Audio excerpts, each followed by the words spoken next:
ये मंदाकिनी मैया है और इसके तट पर बहुत सारे साधु संत रहते हैं।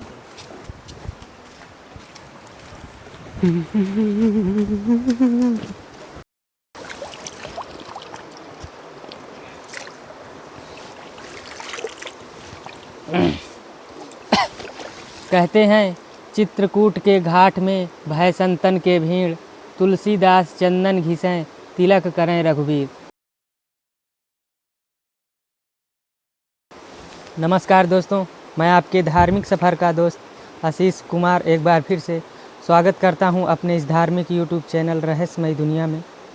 दोस्तों, अभी मैं हूं चित्रकूट के जंगल में टाठी घाट के बगल से, और एक मैं बाल बैरागी संत की कुटिया में आपको लेकर चलूँगा, जो 17 वर्ष की आयु में वैराग्य धारण करके जंगल में आकर के भगवान के भजन साधना में लग गए।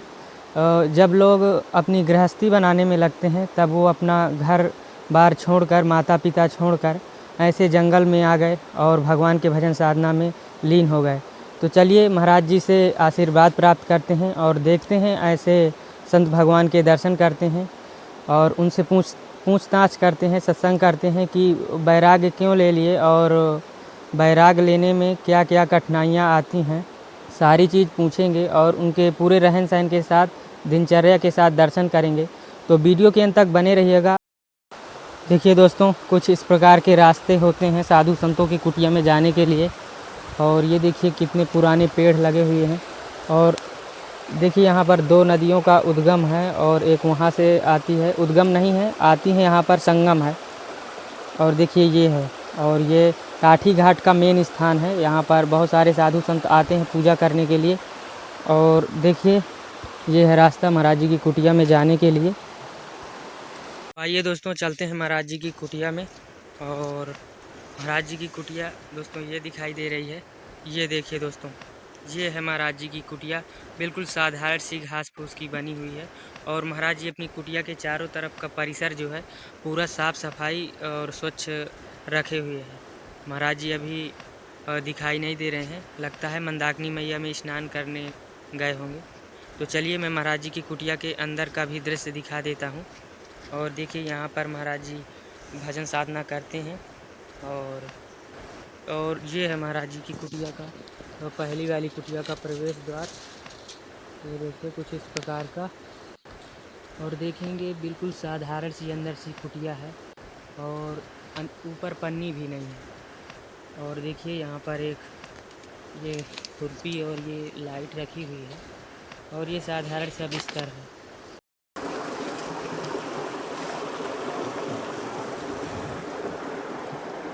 हाँ आ रहा हूँ।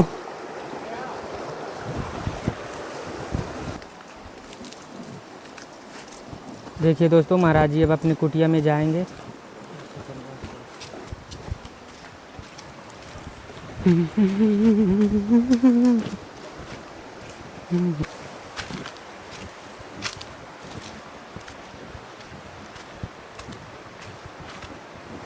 हाँ देखिए दोस्तों, ये है महाराज जी की कुटिया, सीताराम मैंने पहले दिखाया था आपको। और सीताराम। हाँ ठीक है ठीक है। महाराज जी जो पीछे कुटिया है वो जल कैसे गई है, ये छानी पूरी? ये हमारे पीछे से जी जी किसी ने आग लगा दी है जी महाराज। और जो हमारा राशन पानी था जी जी, वो भी उठा ले गए। अच्छा महाराज जी। देखिए दोस्तों, महाराज जी की 2500 उन्होंने मुझसे नगद लिए थे और 2500 रुपये का त्रिपाल और ये तार वगैरह बांधने के ये सामान, चोबा वगैरह, रस्सी वगैरह, ये जो लगा था वो सब सामान मिला के 5000 रुपये का अब सीताराम का भक्तों द्वारा बनवाई गई थी महाराज जी? हाँ, आपने खुद भक्तों के सहयोग से बनाया था। जी, भक्तों ने ही बनवाए थे। हमने बताया था कि पानी आता है जी, तो उन्होंने ही त्रिपाल वगैरह सब कुछ व्यवस्था करके, और मैंने 4 आदिवासियों से काम कराया था। जी जी। और मेरे 2 दिन में परमहंस आश्रम गया हूँ, वापस आया हूँ तो आग लग गई थी। आग लगा गई। महाराज जी क्यों जला गए हैं यहाँ पर? किस कारण से महाराज जी? करने दे रहे हैं? आप एकांत में है, इतना जंगल के बीचों बीच, लेकिन यहाँ पर भी ये साधुओं में क्या है कि इनमें अलग ही राजनीति होती है। जी महाराज जी। कोई साधु अच्छे से भजन धन वो कर रहा हो जी। और कोई भगत जगत उसका साथ दे जी। तो ये लोग उससे वो द्वेष कर लेते हैं। जी महाराज जी। तो ये भी चाहते हैं तो साधु का वो बन जाता है। जी महाराज। तो महाराज जी, जब आप अपनी कुटिया में वापस लौट कर आए तो पूरा सामान चोरी करके ले गए थे? कोई चीज़ नहीं छोड़ी। तो महाराज जी कैसे क्या हुआ? मैंने 4-5 सत्तू दिन रख रखा था, जैसे इमरजेंसी में कभी भोजन ना बन सके तो मैं सत्तू घोल के पी लूँ, जी तो जी। सत्तू भी उठा ले गए। जी महाराज जी। दोस्तों, महाराज जी की कुटिया में जितना भी सामान था सब कोई शैतान चोरी करके ले गया है और महाराज जी की कुटिया में एक भी अन्न का दाना नहीं है। त्रिपाल था जी। और त्रिपाल बहुत महंगा त्रिपाल, वो भी फाड़ दिए, जी महाराज जी। टुकड़े टुकड़े करके डाल दे गए। तो देखिए, ये है महाराज जी की कुटिया और बगल से ही देखिए जस्ट नीचे मंदाकिनी मैया बह रही हैं और ऊपर यहाँ तक कल की धारा महाराज जी को शाम सुबह सुनने को मिलती है। और देखिए, इस प्रकार के रास्तों से अभी हमको नीचे जाना होगा। दोस्तों देखिए, महाराज जी का माला जाप चल रहा है और महाराज जी मंदाकिनी मैया में स्नान करके प्रतिदिन उनके तट पर जो है माला जाप करते हैं। तो आइए महाराज जी से आशीर्वाद प्राप्त करते हैं। जय जय श्री सीताराम नाम भगवान की जय हो। महाराज जी अपने भक्तों को आशीर्वाद दीजिए। आशीर्वाद माँ मंदाकिनी मैया, कामतानाथ स्वामी का आशीर्वाद, सदा सुखी रहे, आनंद ले, भगवत प्राप्ति हो, आनंद मिले, प्रभु के जल्दी शीघ्र से शीघ्र दर्शन मिले। अच्छा महाराज जी, कुछ अपने जीवन के बारे में बताइए। कैसा संत जीवन होता है? क्या सबके लिए संभव है संत बनना? संत बनना जिस पर भगवान की कृपा होती है, जिसे राम जी चाहते हैं वही संत बनता है, वही उनके श्री चरणों की सेवा करता है, वही उनको प्राप्त करता है। अच्छा। बाकी सब को प्राप्त हैं, प्रभु किसी से दूर नहीं है, सभी के हृदय में, सभी के समक्ष, सभी के चारों तरफ प्रभु ही प्रभु हैं। बस हमको अपने नियम सिद्धांत और अपने आप को हमेशा सद्मार्ग पर रहना पड़ता है। अच्छा महाराज जी, तो महाराज जी साधु जीवन में आने से कोई कठिनाई क्या क्या परेशानियां होती हैं? साधु जीवन में बहुत कठिनाइयाँ होती हैं। सबसे कठिन साधु जीवन है। अच्छा महाराज जी। कदम कदम पर परीक्षाएं होती हैं। जी महाराज। सब कुछ त्याग करके, यहाँ तक कि भगवान को भी त्यागना पड़ता है। जी महाराज। केवल गुरु की सेवा, गुरु के परायण होकर के सब कुछ गुरु पर निर्भर रहते हैं। अच्छा। तब जा कर के भगवान का कुछ अनुभव प्राप्त होता है। तो साधु जीवन तो साधु जानता है या फिर साधु के भगवान जानते हैं। तो महाराज जी, साधु बनने के लिए कोई गुरु भी आवश्यकता होती है? गुरु की तो व्यक्ति को कोई भी हो, बच्चे से लेकर के जवान तक, सभी को गुरु की आवश्यकता पड़ती है। अच्छा महाराज जी। गुरु ब्राह्मण यही सनातन धर्म के प्रतीक हैं, यही सनातन ध्वजा हैं, यही सनातन के रक्षक हैं।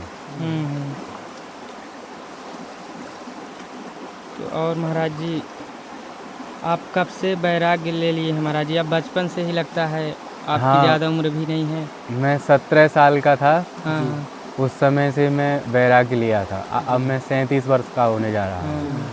जब से अब तक मैं साधु संतों की, ब्राह्मणों की सेवा, गुरु के सानिध्य में रह कर के आश्रम की सेवा, गौ सेवा, जो मुझसे मेरे शरीर से जितनी सेवा हुई है उतनी मैंने तप साधना सेवा में अपना जीवन व्यतीत किया है। मैंने अपनी पढ़ाई लिखाई पूरी करने के बाद साधु संतों की सेवा में ही मैं तत्पर रहता हूँ। और अब मेरा वो है भजन करने का। तो गुरु आज्ञा से मैं 2027 तक जब तक भजन करूँगा। भजन करने में मुझे कुछ दिक्कतें आती हैं, जैसे कभी कभी प्रकृति, आंधी तूफान, बरसात, तो जंगल में रहते हैं तो बड़ी समस्याओं से जूझना पड़ता है। वैसे भगवान सभी को प्यारे लगते हैं। भगवान चाहें तो क्षण भर में प्राप्त हो जाए, ना चाहें तो वर्षों तक और सदियों तक तपस्या चलती रहे और भगवान और दूर होते चले जाएं। तो बड़ा ही समझने का खेल है। जी महाराज जी, इस जंगल में रहते हैं आप, तो यहाँ भोजन पानी कैसे आता है भक्तों के द्वारा? भोजन पानी कभी कभी हम साधु संतों से ही भिक्षाटन करने चले जाते हैं। जैसे बड़े बड़े साधु हैं, आश्रम हैं, तो कहीं कहीं हमें कहीं नहीं कुछ मिलता है, तो हमें उनसे ही याचना करनी पड़ती है। कभी कभी हरी इच्छा से कोई कोई भगत जगत दर्शन मिला के उससे साधु दर्शन मिल जाएंगे, सत्संग मिल जाएगा, आशीर्वाद मिल जाएगा, तो वो स्वयं चल करके कुछ राशन दाना पानी दे जाते हैं। इस प्रकार से हम लोग प्रभु की सेवा में लगे रहते हैं। अच्छा, तो महाराज जी आप 17 साल में साधु रूप ले लिया, हाँ, तो महाराज जी ऐसा क्या कारण था कि आपने साधु रूप मतलब साधु जीवन में आ गए आप? सबसे बड़ा कारण था कि मैं जब छोटा बच्चा था, हाँ तो हम लोग सबसे छोटे थे, हाँ हाँ तो भगवान के बारे में माता पिता से सुना करते थे। और अपने माता पिता के जो गुरुजी थे, उनके आश्रम में मुझे बच्चा था तो ले जाया करते थे। तो उस समय मेरी जिज्ञासा रहती थी, गुरुजी क्या होते हैं, क्यों बनाते हैं, गुरुजी से क्या प्रयोजन रहता है। तो मैं छोटा बच्चा था, माँ बाप को देखता था, तो वो हमारे माँ बाप गुरुजी की सेवा किया करता थे, तो मुझे भी अपने साथ ले जाते थे। फिर मैं धीरे धीरे बड़ा हुआ, तो मुझे भी थोड़ा अनुभव हुआ, ज्ञान हुआ। तो मैं उस समय मेरे माता पिता ने मुझे बहुत रोका, लेकिन मैंने पहले ही दृढ़ निश्चय कर लिया था कि मैं इसको चरम सीमा तक पहुंचूंगा। गुरुजी की सेवा, गुरुजी से क्या प्राप्त होता है, सेवा से क्या फल प्राप्त होता है, भगवान की क्या क्या विशेषता होती हैं, भक्त और भगवान का क्या रिश्ता होता है, भगवान की भक्ति, सेवा, जप, तप, ध्यान, अनुष्ठान, व्रत, ये क्यों अनिवार्य होते हैं। तो ये सब चीज़ मुझे बहुत जिज्ञासा थी। तो आज मैंने यह सब अनुभव लेकर के यही जाना है कि परमानंद परमपिता परमात्मा प्रभु की सेवा पूजा से बड़ा कोई चीज़ नहीं है। बाकी सब चीज़ चली जाती हैं, आती हैं, नाशवान हैं। भगवान की भक्ति, ध्यान, सेवा, जब तक यह हमेशा हमेशा के लिए रहता है और परमानंद होता है, सच्चिदानंद आनंद मिलता है। और भगवान से ऐसी कोई वस्तु नहीं है जो हमें प्राप्त ना हो, लेकिन सबसे बड़ी प्राप्त करने योग्य कोई है तो वो है भगवान की भक्ति। वह प्राप्त हो गई तो बाकी सब चीज़ें जिसे हम जानते हैं वह भी, नहीं जानते हैं वो भी, वह सब अपने आप चल करके हमारे पास आती हैं। तो अगर हमें कोई चीज़ प्राप्त करनी है, कोई परिश्रम करना है, तो वो भगवत कृपा के लिए किया जाए। और व्यर्थ परिश्रम करने का केवल प्रयास होगा, कुछ नहीं मिलेगा। अगर हमें वास्तविक कोई चीज़ प्राप्त करनी है तो वो भगवत भक्ति ही को प्राप्त कर लो, तो वो बाकी सब चीज़ अपने आप स्वाभाविक ही आपके मुट्ठी में हो जाएंगी। महाराज जी, आपके उम्र में लोग अपने गृहस्थी बनाने में लग जाते हैं और आप इतने कम उम्र में वैराग्य धारण कर लिया। महाराज जी, आपको माता पिता की याद नहीं आती है? माता पिता की मुझे बहुत याद आती है। हाँ पर माता पिता, एक बार मैं माता पिता के यहाँ गया भी था, अच्छा तो उन्होंने मुझसे कह दिया कि अब तो हमारा नहीं है, अब पहले हमारा था। जब मैं भेष में गया, स्वरूप में गया, साधु संत बन के गया, तो उन्होंने मुझे अस्वीकार कर दिया। बोला वहीं रहो, अपने भगवान के ही पास जाइए, भगवान के ही गुण गाइए। तो मुझको माता पिता ने भगा दिया था। फिर मैं जब से साधु संत से, पहले तो माँ बाप मुझे खूब लाड़ प्यार करते थे, साधु संत बनने के बाद फिर उन्होंने मुझे घास नहीं डाली। फिर मैं प्रभु के ही भक्ति सेवा में लगा रहता था।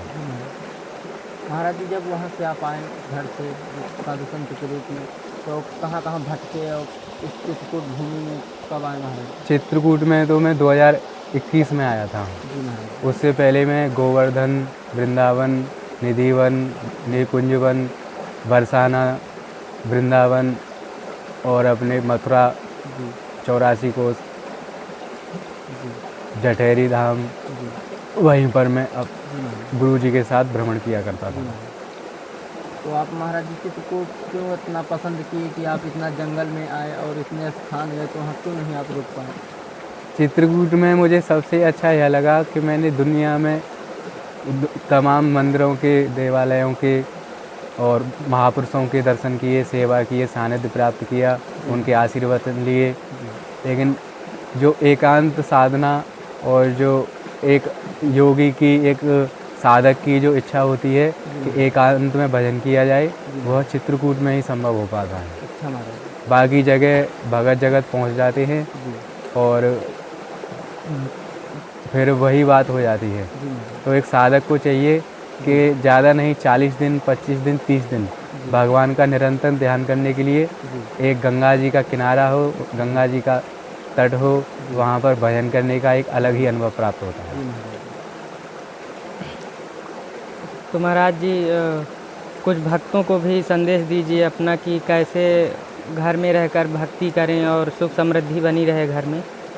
भक्तों के लिए मेरा यही है कि भक्त जिस प्रकार से अपना काम काज संभालते हैं, हाँ। उसी में ईमानदारी से और थोड़ा बहुत साधु संतों के लिए भी सहयोग करते रहें। हाँ। अगर वो अपने उसमें से अपने जो भी कार्य, बिजनेस जो भी करते हैं, उसमें से थोड़ा सा साधु संतों के लिए चले जाएगा तो भगवान उनसे, हमसे पहले प्रसन्न हो जाएंगे। हाँ हाँ हमें करोड़ों वर्ष लग जाएंगे, लेकिन उनको लेस मात्र थोड़ा सा साधु सहयोग करने से ही उनको शीघ्र प्राप्ति हो जाएगी और उनको आनंद भी मिलेगा और उन्हें आशीर्वाद भी मिलेगा और भगवान उनको पता भी नहीं चलेगा भगवत प्राप्ति उनको कब हो गई। तो यह मेरा आशीर्वाद है जी महाराज कि वो साधु संतों का सहयोग अवश्य करें। जी महाराज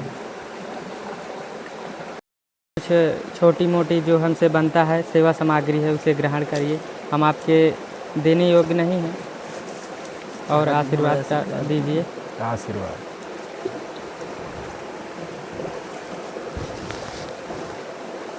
महाराज जी छोटी सी सेवा है आपसे। ये महाराज जी आपकी सेवा में सब्जी है। ये महाराज जी आटा है आपकी सेवा में, और ये दाल है, और ये चावल है महाराज जी आपकी सेवा में। महाराज जी अपना थोड़ा सा नाम बता दीजिए हमारे भक्तों को। मेरा नाम नियमानंद सरस्वती, जी गुरु स्थान श्रीधाम वृंदावन, निकुंजवन पानीघाट, रास रस प्रकाशक श्री घमंड देवाचार्य पीठाधीश्वर श्री जगतगुरु श्री देवाचार्य वेणुगोपाल दास जी महाराज का परम शिष्य नियमानंद सरस्वती। महाराज जी आप नदी के किनारे एकांत जंगल में रहते हैं और यहाँ जानवर कहीं आते हैं आपको, जैसे भजन में लीन है, और यहाँ तो कुछ दिक्कतें भी आती होंगी किसी प्रकार की महाराज? दिक्कतें तो सभी लोगों के जीवन में होती हैं, लेकिन जो आध्यात्म, धर्म और भगवान के प्रति अग्रसर होते हैं उनके में और ज़्यादा हो जाती हैं। तो परीक्षाएं उसी की होती है जो भगवान को प्यारा लगता है, तो भगवान परीक्षाएं लेते हैं लेकिन फिर उसका सहयोग भी करते हैं। महाराज जी यहाँ इतना घना जंगल है और बढ़िया निर्मल पानी बह रहा है, तो यहाँ जानवर आते होंगे पानी पीने आपसे? हाँ। देखे हैं कहीं मुलाकात हुई है? रात्रि में जानवर आते हैं तो हमें रात्रि में पता तो रहता नहीं है कौन सा जानवर है, जी महाराज। पर आहट मिलती है हमको, तो हम डर जाते हैं, तो हम भीतर लुक छुप जाते हैं, जी महाराज। क्योंकि रात में तो वैसे ही भयानक रहता है। जी महाराज जी। और और छोटी सी कुटिया है आपकी, नॉर्मल सी घास फूस की? हाँ, नॉर्मल कुटी है, उसी में अपना आश्रय रहता है। जी महाराज। ठीक है महाराज जी, हमारे भक्तों को एक बार आशीर्वाद दे दीजिए। भक्तों को आशीर्वाद, उनको भजन ध्यान सेवा पूजा में मन लगे, उनका मन कभी भटके ना, शांति संतोष आनंद प्राप्त हो, आशीर्वाद मेरा, उनकी मनोकामना पूर्ण हो। जय हो महाराज।